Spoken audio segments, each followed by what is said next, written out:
Hello ladies and gentlemen, welcome back to the podcast. I am your host, the HOD of the BSB. Like, share, comment on the YouTube version of this. Subscribe to the YouTube channel, enable notifications to receive all the updates from these episodes of the podcast and all the other content on the channel. Follow us on social media, the links in the description and the usernames on the screen. And also, we're available on Spotify, Google Podcasts or any other platform. Welcome to episode 6 of season 2 of the podcast. Join us for more and you're always welcome.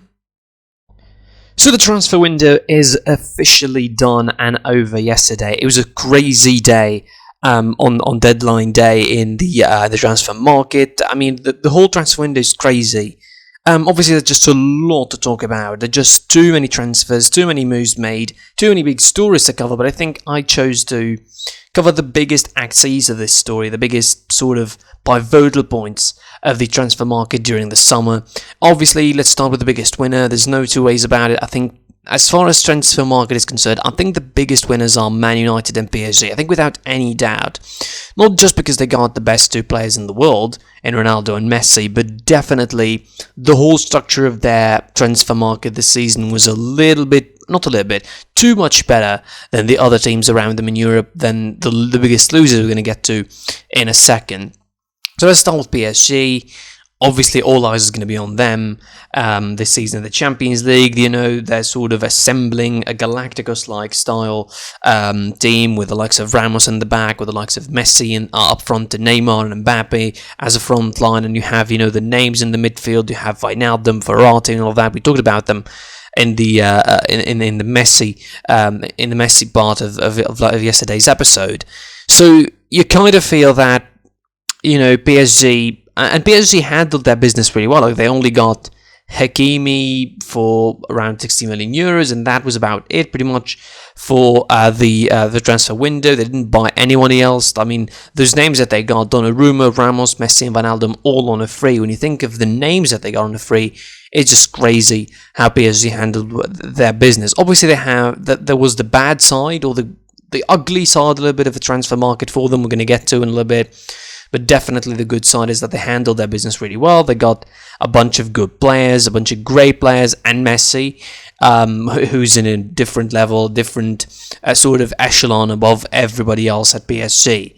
And Messi comes through as a legend in that club. And obviously, again, all eyes on them because they are super favourites to win the Champions League. They should be winning the league pretty easily. Again, they should be walking through that league. And, you know, it will be considered a big failure. Like, if they win everything and they don't win the Champions League, it will be the biggest failure of all time, still, because of the players that they bring in and because of the expectations that they have. And obviously, they will tell you that, and Nasser Khelaifi has been pretty adamant that he's not doing this for the Champions League, not doing this because he's desperate to win the Champions League, which is lie, by the way. But he's desperate to gather new fans for that club, to build a reputation for that club, to build a sort of a fan base for that club, which pretty much, let's be honest, didn't exist for the last 10 to 20 years, really. Before the Qatari takeover, they didn't have that massive of a fan base. Now they do. There is more and more people starting to support PSG, starting to get into that club a little bit. Mostly young guys who probably didn't see the days where PSG were like playing to survive, you know, staying in Ligue 1 and all of that, and when Marseille were dominating the league and Bordeaux dominating the league, and they didn't see those days, and they only saw the great days of Ibrahimovic and Cavani and them dominating Ligue 1 and trying to get to their best in the Champions League and reaching the final and all of that. So all in all, I think PSG are the biggest winners in this transfer window. Not because they got Messi, because there's another team that got a GOAT, but obviously because I think they handled their business pretty, I would say, in a conservative manner. They didn't go out and buy loads of players with loads of money, but they just bought some incredible gems of players for free. And of course, they got Hakimi for 60 million euros. There was all sorts of players linked to PSG. Ronaldo was linked to PSG. Lewandowski was linked to PSG. Theo Hernandez was linked to PSG to go at one point. He didn't go. There's just a lot to talk about. But again, you know, the MVP of the transfer market, so to say, goes to PSG, in my opinion, because they handle their business really well.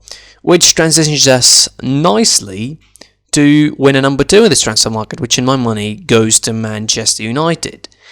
Not because they brought Ronaldo as well. Same argument goes for them as PSG, but because they got the best possible transfer window they could have with less money than expected. They got Sancho for around 75 million euros. Then they got Varane for around, kind of 40, in the region of 40, 35 million euros. They got Sancho for, as I mentioned, 55, not 75, I'm mistaken, 55. And they get Ronaldo for around 25 million euros. So that's basically like 100 million euros or a little bit plus on 3 players, not on more. And you have also the possibility that they could still buy some players in the next transfer market in the winter. So definitely, Man United and PSG were the best. But I think Man United, for the way they were frustrated in the last couple of transfer windows, they didn't get the players that they needed. There was a lot of players that sort of escaped their fingers. And also considering that the last transfer window where they bought Van de Beek, and it didn't really go well for him, let's be honest. I mean, the guy is in the fridge now, and in the fringes with Manchester United. So, as far as they're concerned, I think this summer was a pretty good transfer window for United. You get Varane, Sancho, and you get, of course, Cristiano Ronaldo. Obviously, they're still lacking some players. Obviously, there's a defensive midfielder position that is still calling for a player for Manchester United. They still don't have someone in that profile like a Fabinho, a Casemiro, a Conte, someone who's in that ilk and can really be a defensive block. But definitely, overall, they did the best transfer possible, they could say. And they have a pretty decent squad. I mean, the only problem probably would be Ole Gunnar Solskjaer. Will he know how to manage him? Won't he know how to manage him? How he's going to be dealing with all the egos in the dressing room? I know Cristiano Ronaldo is the biggest, obviously. And how he's going to lead them into achieving something that should be great this season, in my opinion. Which sort of takes us to the biggest losers in the transfer market, who are Barcelona, definitely, without any kind of doubt, any kind of debate about it. There's no two ways about it. Barcelona are the biggest losers in the transfer market. Any transfer market where you lose Messi is a losing one, whatever players you're going to buy next. But the problem is that they didn't only lose Messi. Obviously, last night and before the deadline day was over, they lost Griezmann to Atletico. They lost Emerson Royal to Tottenham Hotspur. They lost Elias Moriba to Leipzig, which has been a story that has been going on for quite a while. Elias Moriba wanted more money. They didn't give him that because obviously they can't give him more money at the moment. And he went to Leipzig. Barcelona, I think, is just mitigating damage at this point. They're trying to balance the books, get as many players out of the club as they can to register the new ones, trying to lower the salary cap, trying to keep in balance with the debts that they have, the enormous debts that they have, which had been caused by years of mismanagement from the previous administration, and probably the current one as well did some bad decisions as well. Griezmann went to Atletico Madrid, and by the way, they didn't just lose those players. They lost those players, and they got nothing in return. They got Luke de Jong from Sevilla, yes, but they got nothing in return for the 3 biggest deals that they lost. They lost Griezmann to Atletico without getting Saul in return. Saul went to Chelsea. They lost Emerson to Tottenham after playing only 90 minutes in 3 games with Barcelona, and they lost him to Tottenham without even getting someone in return, because supposedly they should have gotten Aurier in return, the report suggesting so. And they lost Elias Moriba and Trincao to Everton, also without almost getting any kind of youngster to replace him. And Luke de Jong is pretty old as well, I think it is 30, 31, I think that. So, I mean, you can't throw Man City into that sort of category of biggest losers in the transfer market. But the difference is, even with the failed deals for Man City, failing in getting Kane, failing in getting Cristiano Ronaldo or Messi, still they have a pretty bloated squad of players that they can rely on to really still go on to win the league and still go on to face big teams and to try and push for the Champions League. As Barcelona, they don't have that luxury anymore. Losing Griezmann pretty much is going to be the final nail in the coffin. You're going to end up with a pretty much aging front line. Braithwaite, Aguero, Depay. He's not that young either. Depay is pretty much in his nearing becoming 30s, 28. And then you have Aguero potentially returning after the injury. And Ansu Fati is the youngest of them all. And he's probably going to have to bear a lot of work, him and Depay probably. And Depay, I mean, he started the season pretty decently, Depay, give him that. But you have to focus on the rest of the season. I mean, this is going to be a season to forget, I think, for Barcelona. I don't have any hopes in them to achieve something big. Surely not the league. I don't think that, because losing Griezmann to Atletico is like, you're done. And I mean, even looking at the other rivals in Spain and Real Madrid, they don't have that luxury anymore. Yes, they got Camavinga and Alaba, but not exactly the biggest of deals. They renewed the contracts of some important players, Benzema, Thibaut Courtois, and all of that, and they got them out of the way. They still have the aging midfield in Kroos and Modric. But Barcelona are a complete different state altogether. Like, it's a big mess. Again, they're the biggest losers solely for losing Messi, on a free, nonetheless, without getting anything in return. The way he exited the club, the whole, it felt like so unceremonious. It's ridiculous that they lost him in the way that he did because of salary cap limitations, which this deal for Antoine Griezmann with the loan with 1 year obligation to buy in return next year for 40 million euros could have saved Messi for Barcelona, could have saved Messi, could have made Messi stay at Barcelona if it happened a couple of weeks earlier or a month earlier. So it is just ridiculous to think that Barcelona are managing themselves this way. Laporta clearly is in a bad situation at the moment, and definitely this season, I mean, the expectations again are not big, and the transition, I mean, supposedly transition was going to be built around Griezmann as a sort of a focal point, because he was supposed to be filling the role that Messi used to fill, and now he's gone. And also you have the bunch of other players that you brought in. They have Coutinho also sitting on the fringes, not doing anything. It is going to be just a big problem for Koeman this season, and you have to ask yourself also if there is a role for Koeman in this, if he has responsibility to bear on this, because letting Griezmann go now, after letting Suarez go last season, and almost in the same way, Griezmann is a big failure, really, because Suarez at least was successful, and the ending was just bad. But Griezmann didn't feel like he's hitting his best at any point, and wasn't the kind of deal that people were expecting. It's added to the kind of deals that Barcelona had in the last couple of years under the Bartomeu board with Coutinho and all of that. The names that just went and gone in Barcelona without making any impact. And you add to that Griezmann, albeit coming in with a big reputation. Is he going to be rejuvenated in Atletico Madrid? I think so. Again, because it's so familiar to him. He's returning to the place where I think he's most comfortable with Diego Simeone. They know him, he knows them, and everybody knows each other, and they know what to do. And he knows the atmosphere, he knows the players, and he's going to help them. He's going to be probably the missing piece in potentially an all-conquering season for them in Spain, at least, if it doesn't make them one of the low-key dark horses to win the Champions League. So again, as much as people want to go and throw Man City in the pot for not securing a big deal this season, you have to think that Barcelona, without any question, the title of the worst transfer market, or the biggest losers, I think, in the market, has to go to them without a shadow of a doubt.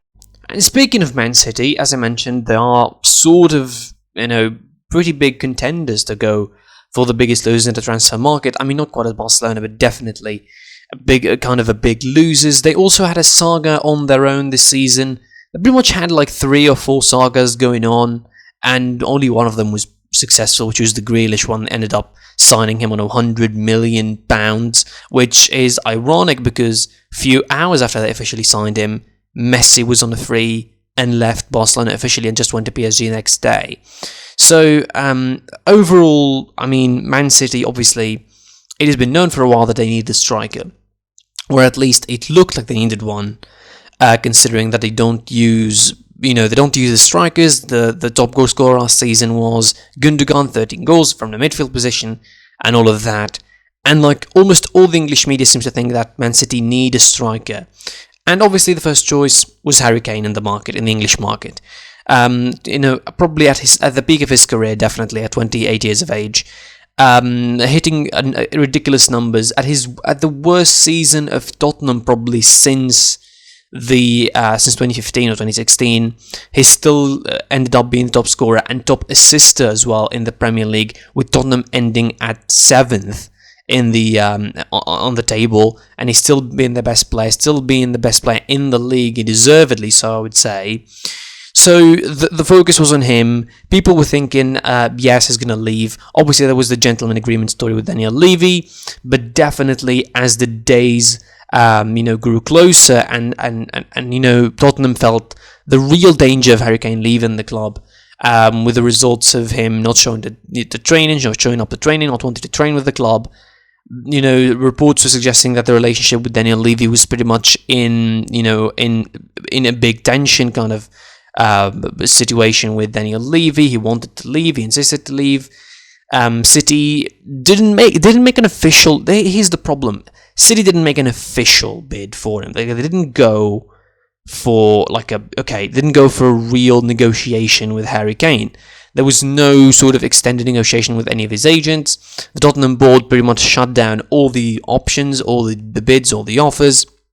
There was no real connection, but still the interest obviously was there. The interest was big from City in Harry Kane, but in the end, he didn't go, and it just feels miserable for Harry Kane. He doesn't look happy at Tottenham at the moment. Obviously, he's at a point of his career where he sort of feels like he grew, even bigger than Tottenham, and he's definitely going to go as one of their legends and one of their all-time great status without a doubt.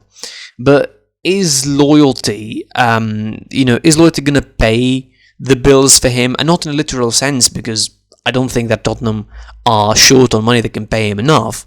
But the fact is, he needs trophies. The guy wants to win trophies with another team. He wants to win big trophies. He wants to win the league, he wants to win the Champions League. It's his right. He's the captain of England. The guy is an amazing player, an amazing striker, hitting the peak of his career, and he's been consistent. And that's the big thing about Harry Kane. He's been consistent for now 6 to 7 years since he hit his prime in the Premier League. He's been so consistent, and he's been so loyal to Tottenham, although he had offers before and didn't go and didn't leave. Man United were interested, didn't leave.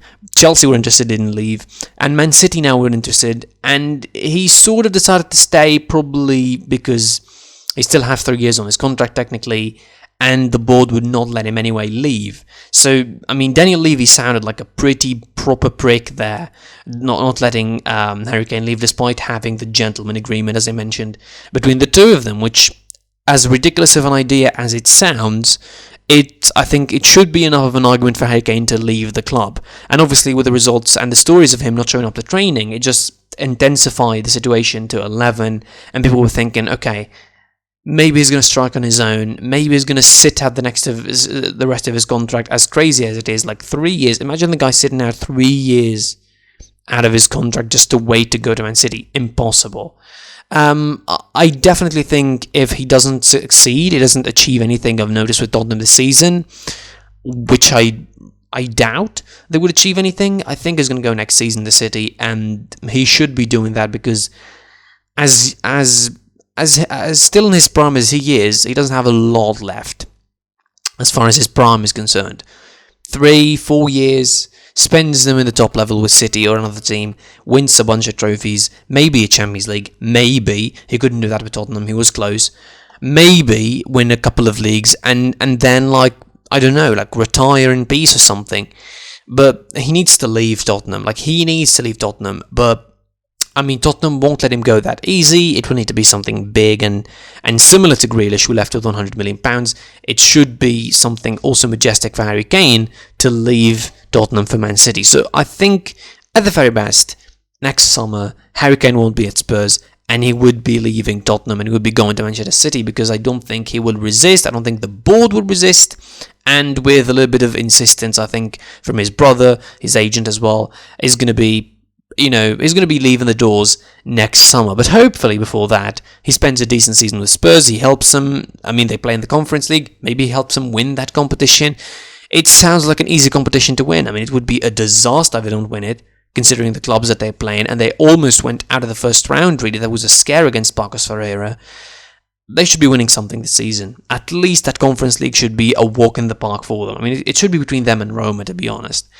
And as mentioned, I'm pretty sure that Harry Kane is going to be leaving to City next season, albeit the saga was pretty dramatic this summer. And speaking of sagas, I mean, it wasn't the only saga that was big in this summer. I mean, there was, I think, a bunch of sagas in this summer transfer window, but definitely, probably the biggest one and the most sort of egotistical kind of one was Kylian Mbappe going to Real Madrid or not going to Real Madrid, and the TikTok running joke from Jose Pedrerol and Chiringuito, and people were like waiting all summer. The Madrid fans were like holding their breath the whole summer that Mbappe could come, that Real Madrid could, you know, sort of put together a bid to bring him to the club. And they did, and they put two bids, in fact. They started with 170 million euros, and they gave 180, and then they gave the 200, which I think is like the financial limit, to be fair. Like they cannot just give more than that. I mean, the consensus was, why bring a player that has 1 year left in his contract, doesn't have any intention to renew? Why bring him with 200 million euros when you can bring him on a free next summer and you can get the same sort of value without paying any fee? Now, I mean, PSG, here where PSG come to the rescue, or PSG come to the forefront of the story, because Real Madrid, they want to get Mbappe. Clear of that. I think it's been clear since probably last season that they wanted Mbappe. And, you know, the summer transfer window has been this up and down journey for Real Madrid, from being unable to buy any player, to try to release a bunch of players, to buy an Alaba, to release an Ramos, and then trying to save some money by releasing Odegaard to Arsenal, and releasing a bunch of loan players and loanee players as well from Real Madrid, to try and put together a bid for Mbappe after saving some money. But then PSG sort of budged a little bit. They sort of thought maybe you could convince him to sign a new contract, which they didn't eventually. Maybe you could convince him to stay at the club, which they didn't. So they were just waiting for a big deal, like they were waiting for a Neymar-esque kind of deal of 200 million euros and plus, to give Mbappe to Real Madrid, or to let Mbappe go to Real Madrid, which will allow PSG to win something back from that deal, and definitely that money is going to be splashed all over probably 4 or 5 players next season, or maybe like more players, or more really good players that could bolster the depth of the squad for next season. But overall, I think this went so dramatic from the PSG camp in particular, refusing deal after deal, and Nasser Al-Khelaifi being consistent about his stand about this, saying that Mbappe won't leave this season and will try to keep him and is a PSG player and all of that. And also, I mean, it sounded for a moment that PSG were like trying to sign Haaland in case Mbappe went to Real Madrid. Like, at certain points the deal looked pretty realistic. Certain journalists in France close to PSG reported that Mbappe was pretty much done deal. He's leaving PSG this summer, but he didn't. And then, you know, the club sort of thought about it. I don't know what happened in the end, and they thought about it again. But again, he's going to lose. They're going to lose him on a free next summer, which sounds worse because they won't win anything back from his deal. They won't get even the 180 that they bought him with from Monaco a couple of years ago. And, you know, the fact is, it's going to be a big, big shame to lose someone like Mbappe, with the value that he has, with the achievements that he did. He's a World Cup winner in the age of 18, and that is just bonkers to think about. But also, you're going to lose him for a free to Real Madrid. I mean, they still have Messi, they still have Neymar, they still have Di Maria, they still have a bunch of players. Obviously, they could still buy some big players next season. But definitely losing someone like Mbappe, who, I mean, I don't know, like, almost at the moment seems to be destined to stay at PSG for a lot of time. But his dream is definitely to go at Real Madrid, and this is the kind of situation that puts PSG in a corner, because, again, they're losing him on a free next season, and it's going to feel even worse because they're not going to get anything from him back. And it's going to be probably the biggest steal in recent history, if you don't count Messi being in PSG for a free. Also is going to go like Mbappe to Real Madrid on a free. And probably that also plays in the value of La Liga and the way that people are going to be seeing La Liga again, with Mbappe, a superstar, going there again and probably revitalizing interest in El Clasico and in La Liga. And people like fantasizing and sort of fantasy booking and putting this series together. Haaland goes to Barca, Mbappe goes to Real Madrid, and you have a big Clasico once again. But definitely, that shouldn't be the case. This should be just to be straightforward. Mbappe to Real Madrid on a free, and unless something miraculous happens in the next 12 months, we see Mbappe not going to Real Madrid and re-signing with PSG, where money seems to be the only offer they can give at the moment because they don't have any kind of convincing things. Maybe he wins the Champions League with them and stays. Who knows? It could go both ways for Mbappe anyway. And that's it for the episode. Thanks for watching / listening. I was your boy, the HOD of the BSB. You can like, share, comment on the YouTube version of this, subscribe to the YouTube channel, enable notifications to receive all the updates, and obviously follow us on social media. All the links in the description and the names on the screen. Available on Spotify, good podcast, listen there. And I'll see you soon. Goodbye.